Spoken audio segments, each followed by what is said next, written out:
Mga katrops, welcome back ulit kayo sa aking channel Sports React, at ngayon nga ay pag-uusapan natin ang balitang napakaganda na nga nang ipinapakitang laro ngayon ng ating kababayan na si Jordan Clarkson sa Utah Jazz. Pag-uusapan na rin nga natin ngayon dito sa ating panibagong video ang inilabas na 4-team trade para makuha ng Los Angeles Lakers si Zach LaVine.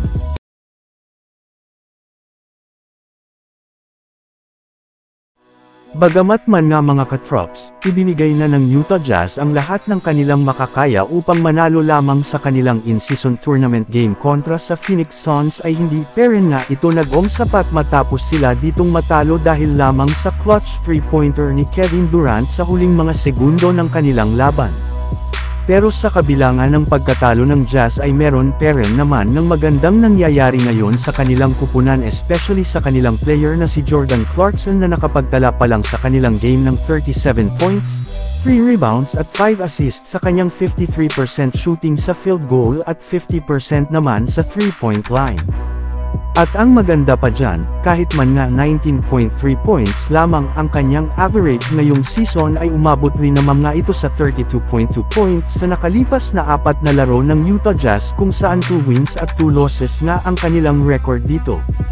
Kaya dahil nga sa ipinapakitang performance ngayon ni Jordan Clarkson ay mukhang deserving nga talaga nito na maging all-star ngayong season, sadyang kailangan lamang nga ng kanilang team na manalo at umangat pa sa standings ng Western Conference.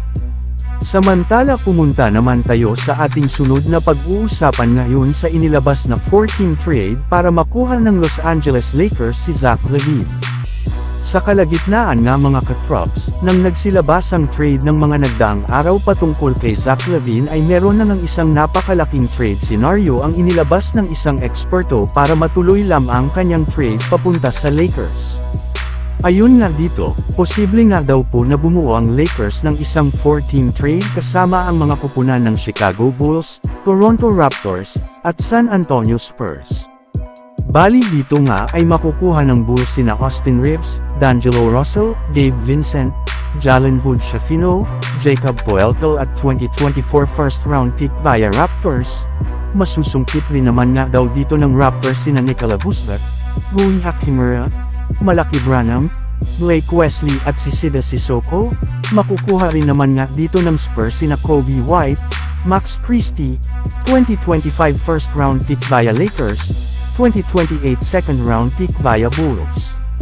Habang ang Lakers naman nga ay makukuha na sa wakas sina Zach LaVine at si Pascal Siakam. Paalala ko lang mga katrops, ang napag-usapan nga natin ay ang inilabas lamang na trade proposal ng isang NBA analyst. Pero kung kayo ang tatanungin, payag ba kayo sa nasabing blockbuster trade na ito? E-comment nyo lamang sa baba ang inyong opinyon at babasahin natin iyan.